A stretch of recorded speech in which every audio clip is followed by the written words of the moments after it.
I always thought my family and I were close. Not perfect by any means.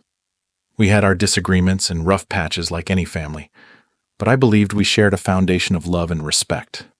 Apparently, I was wrong. I'd moved about 3 hours away from my hometown for work 2 years ago, a decent job in marketing that finally put me on solid financial footing after years of struggling through college and entry-level positions. I'd been sending money home regularly to help my parents and younger siblings since I was the only one with a stable income. My dad's construction work was seasonal and unpredictable, and my mom had been between jobs for as long as I could remember. My younger brother Kyle was still in college, and my sister Amber had recently had a baby with her boyfriend Mark, who worked at the local auto parts store. Times were tight for everyone except me, it seemed. I didn't mind helping out. They were family, after all. As Thanksgiving approached, I was looking forward to the trip home. I'd requested the days off work months in advance and had been setting aside money to contribute to the meal. Our family Thanksgivings were always big affairs, with extended family crowding into my parents' modest house, everyone bringing dishes and my mom coordinating the chaos from her command center in the kitchen. 2 weeks before Thanksgiving, I called my mom to ask what I should bring. "Oh, honey," she said, her voice taking on that apologetic tone I'd come to recognize over the years, "we're actually not doing Thanksgiving this year. Money's just too tight, and your dad's back has been acting up again." I frowned. "Mom, I can help with the costs. You know that." No, she insisted. "We've decided to just keep it low-key this year. Maybe just make some sandwiches or something. No need for you to drive all that way for that." "I don't mind," I said. "I'd like to see everyone." "Well," she hesitated. "Kyle's staying at college to study for finals, and Amber's spending the day with Mark's family. It would just be me and your dad, and honestly, we might just sleep in and watch football. Not worth the trip, sweetie." I was disappointed but understood. Times were tough, and a big Thanksgiving dinner was an expense that could be cut. I decided I'd just spend the holiday with some friends who were having a Friendsgiving in the city. "Okay, Mom, but let me send you some money anyway. You and Dad should at least have a nice meal, even if it's not the whole traditional spread." "You're too good to us, honey," she said, "but we'll be fine. Save your money." I insisted and ended up sending $200 via Venmo with the message, "For a small Thanksgiving dinner. Love you both." The holiday week arrived, and I threw myself into helping my friend Elena prepare for our Friendsgiving. We spent Wednesday night decorating her apartment and prepping what we could for the next day. It was different from family Thanksgiving, but there was something nice about creating new traditions with people who chose to spend time with me. Thanksgiving Day was actually lovely. About 10 of us gathered at Elena's, everyone bringing dishes and drinks. We played games, watched movies, and ate until we couldn't move. Around 8 p.m., as we were settling in for another round of board games, I idly checked Instagram. That's when I saw it. My cousin Becky had posted a series of photos from what was clearly a massive Thanksgiving dinner at my parents' house. There was my mom in her special occasion blouse, proudly standing behind a golden turkey. There was my dad carving said turkey at the head of the table, his back apparently recovered enough for the festivities. There was Kyle, who was supposedly studying for finals. There was Amber with her baby and boyfriend. There were aunts, uncles, cousins, the whole extended family squeezed around the dining room table that had been expanded with card tables to accommodate everyone except me. I stared at the photos in disbelief, my stomach dropping. There were at least 15 people there, all smiling, eating the traditional family recipes, playing the traditional family games. In one photo, my mom was even wearing the autumn-themed apron I'd sent her last year. I scrolled through the comments. "Best Thanksgiving ever. So good to have everyone together. Family time is the best time. Everyone. Together. Family." The words stung like physical slaps. I set my phone down, trying to process what I was seeing. My family hadn't canceled Thanksgiving due to budget constraints or health issues. They'd simply not invited me, deliberately excluded me from a gathering that included literally everyone else in the family. Elena noticed my expression. "Hey, you okay?" I handed her my phone wordlessly. She looked at the photos, then back at me. her face softening with understanding and anger on my behalf. "Oh, Nora, I'm so sorry." I excused myself to the bathroom, locked the door, and let a few hot tears fall before splashing cold water on my face. I wouldn't let this ruin the evening with people who actually wanted me around. When I returned, my friends sensed something was wrong but didn't push. They just included me more intentionally in conversations, made sure my wine glass stayed full, and generally wrapped me in the warmth of their friendship. By the end of the night, I'd almost managed to push the betrayal to the back of my mind. Almost. The next morning, I woke up to a text from my mom. "Hey, sweetie, can you send over $500 for groceries? Thanksgiving wiped us out and we're a little short for the month." I stared at the message, reading and rereading it, feeling a strange calm settle over me. The audacity was almost impressive. Not only had they excluded me from the family Thanksgiving while lying about its cancellation, but they were now asking me to foot the bill for it. I got out of bed, made myself a cup of coffee, and sat by my apartment window watching the early morning city traffic. I thought about all the times I'd sent money home, all the birthdays and holidays I'd made sure to attend while others made excuses, all the ways I'd tried to stay connected despite the distance. And I thought about how easy it had been for them to erase me from the family narrative when it was convenient. With a strange sense of detachment, I picked up my phone and typed, "Looks like Thanksgiving wasn't canceled after all. The turkey looked delicious in Becky's photos. Hope everyone had a great time." My mom read the message almost immediately. The typing indicator appeared, disappeared, appeared again. Finally, "It was a last-minute thing. We didn't want to bother you with the long drive for just one day." I took a deep breath. Last minute with place settings, decorations, and extended family traveling from out of state? Impressive planning skills. As for the $500, I'm afraid I can't help.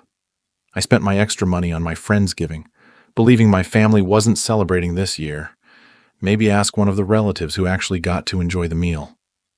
The typing indicator appeared and disappeared several times. Then my phone rang, my mom calling. I declined the call and put my phone on silent.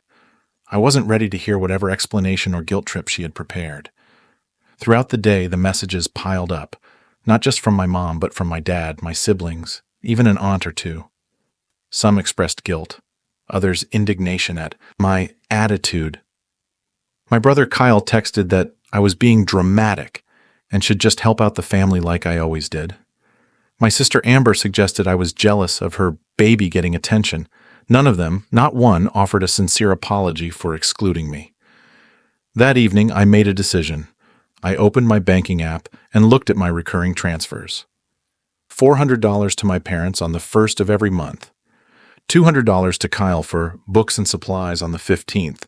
Variable amounts to Amber whenever she asked for the baby. I canceled all of them. Then I texted my mom. "I've been thinking about our family dynamic, and I've realized it's not healthy.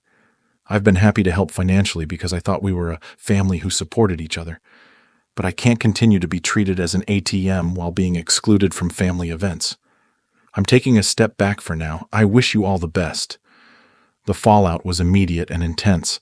My phone exploded with calls and texts, veering between guilt tripping, "After everything we've done for you," anger, "You've always thought you were better than us," and panic, "We won't make rent without your help."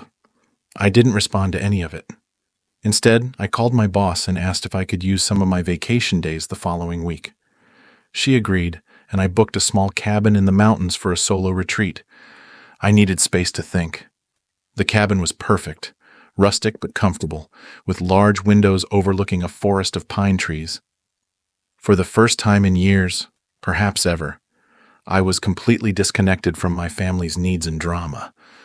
I hiked during the day, read books by the fireplace in the evening, and slept better than I had in months. By the third day, the constant notifications had slowed to a trickle. By day 5, they'd almost stopped entirely. It was as if they'd realized the ATM was truly closed and had moved on to other funding sources. On my last evening at the cabin, I sat on the porch watching the sunset and reflecting on what I wanted moving forward. Did I want to cut ties completely, set stricter boundaries, forgive and try to rebuild? I realized I didn't have to decide everything at once. For now, I would focus on building the life I wanted, surrounded by people who valued me for more than my paycheck. When I returned to the city, I had one message waiting that stood out from the others. It was from my cousin Becky, the one whose Instagram posts had revealed the truth. "Hey Nora, I owe you an apology. I didn't realize you didn't know about Thanksgiving until after I posted those pictures. Your mom told everyone you were too busy with your city friends to come home for the holiday. I should have reached out to you directly instead of believing her. I'm sorry. If you want to talk, I'm here." I appreciated her honesty. At least someone in the family had the decency to acknowledge what had happened. I replied thanking her for reaching out and letting her know I was taking some time for myself but would be in touch. 3 weeks passed. Christmas was approaching, and I'd made no plans to visit home. Instead, I'd booked a trip to a beach resort with Elena and 2 other friends. The thought of sipping cocktails by the ocean rather than navigating family tension was incredibly freeing. Then my phone rang with my mom's number. After a moment's hesitation, I answered. "Hello? Nora?" my mom said, her voice smaller than I remembered. We miss you." I said nothing, waiting. "I know we messed up with Thanksgiving," she continued. "I should have been honest with you." "Why wasn't I invited?" I asked, the question that had been burning inside me for weeks. She sighed. "It's complicated. Mark's family was supposed to host, but they backed out last minute. Amber was upset, so I offered to do it here. But our house is so small, and with the baby needing space and everyone bringing +1s, we just didn't have room for everyone." "But you had room for Kyle's roommate," I said, remembering another face I'd recognized in the photos. "And Aunt Cindy's new boyfriend." That's different," she fumbled. "How?" They were already coming with Kyle and Cindy. So I was the only one who didn't make the cut, the only actual family member excluded. The silence on the other end told me everything I needed to know. "I think what hurts the most," I said finally, "is that you lied. If you'd been honest, said you had limited space, asked if I would mind sitting this one out, I would have understood. I wouldn't have liked it, but I would have respected your honesty. Instead, you made up a story about canceling the whole thing, then asked me to pay for it after excluding me." "We didn't ask you to pay for Thanksgiving," she protested weakly. "Mom, you texted me asking for $500 for groceries the very next day. What exactly do you think that money was for?" Another long silence. "Are you coming home for Christmas?" she finally asked, changing the I subject. "No," I said. "I've made other plans." "But it's Christmas," she said, as if the holiday name alone should change my mind. "Yes, it is. And I'm choosing to spend it with people who actually want me around, not just my wallet." I could almost hear her flinch. "That's not fair, isn't it? When was the last time you called just to ask how I was doing, not to ask for money?" She didn't have an answer for that. "I love you, Mom. I love all of you. But I need to step back and reassess our relationship. It's not healthy for any of us the way it's been going. What about your father's medication and Kyle's tuition payment? And the baby needs—" I cut her off gently. "I'm not responsible for supporting the entire family, Mom. There are resources available. Financial aid for Kyle, assistance programs for Amber and the baby, prescription discounts for Dad. I'm happy to help you research those options, but I can't be the only solution anymore." The conversation ended soon after, with no real resolution. My mom was clearly unhappy with my decision, seemed to realize she couldn't change my mind. Christmas came and went. My beach vacation with friends was exactly what I needed. Relaxing, fun, and drama-free. I posted a few photos on social media, not to make my family jealous, but to celebrate this new chapter of my life. In January, I received a letter in the mail, an actual handwritten letter from my dad. This was unusual. He rarely communicated directly with me, leaving that to my mom. The letter was brief but sincere. Nora, "I'm not good with words like your mother, but I need to say I'm sorry. We treated you badly, took you for granted. Your mother and I have been talking a lot about it. We're trying to get our finances straight without leaning on you so much. Kyle got a job at the campus library. Amber and Mark are taking financial planning classes at the community center. Your mom has an interview at the new department store next week. We'd like to see you when you're ready. No pressure, no asking for money, just family. Asterisk love, asterisk, asterisk, dad, asterisk. It wasn't a perfect apology, but it was honest, and the changes they were making showed more commitment than words alone. I didn't rush to respond or to visit. Instead, I took my time, focusing on building my own life, joining a hiking club, taking a photography class, even starting to date again after a long relationship drought.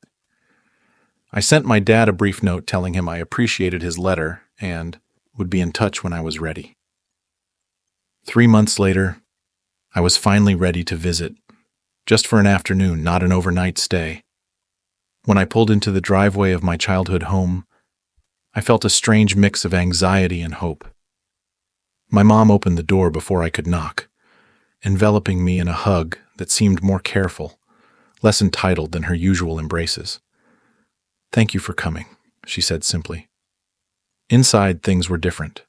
My dad was more engaged, less glued to the TV. Kyle, home for spring break, talked about his library job with pride. Amber's boyfriend, Mark, had been promoted at the auto parts store and was taking online classes to become a certified mechanic. We had lunch. Nothing fancy, just sandwiches and salad that everyone had contributed to preparing. No one asked me for money. No one made passive-aggressive comments about my job or apartment in the city. They asked questions about my life and actually listened to the answers. As I prepared to leave, my mom handed me a small envelope. "What's this?" I asked. "Open it when you get home," she said. Back in my apartment that evening, I opened the envelope to find a check for $200, the exact amount I'd sent for the canceled Thanksgiving, along with a note. Asterisk. "This is just the beginning of making things right. We can never repay you for all you've done, but we're going to try to be better, not just financially, but as your family." Asterisk. "We miss you, not your money. You." Asterisk love. Mom. Asterisk. I folded the note carefully and put it in my desk drawer. It wasn't a perfect resolution. Those only happen in movies. It was something better, a real beginning, a recognition of wrongs done and a genuine desire to change. Would I ever trust them completely again? Probably not. Would I start sending regular money again? Definitely not. But for the first time in a long time, I felt like I might eventually have a family that wanted me at the table for who I was, not what I could provide.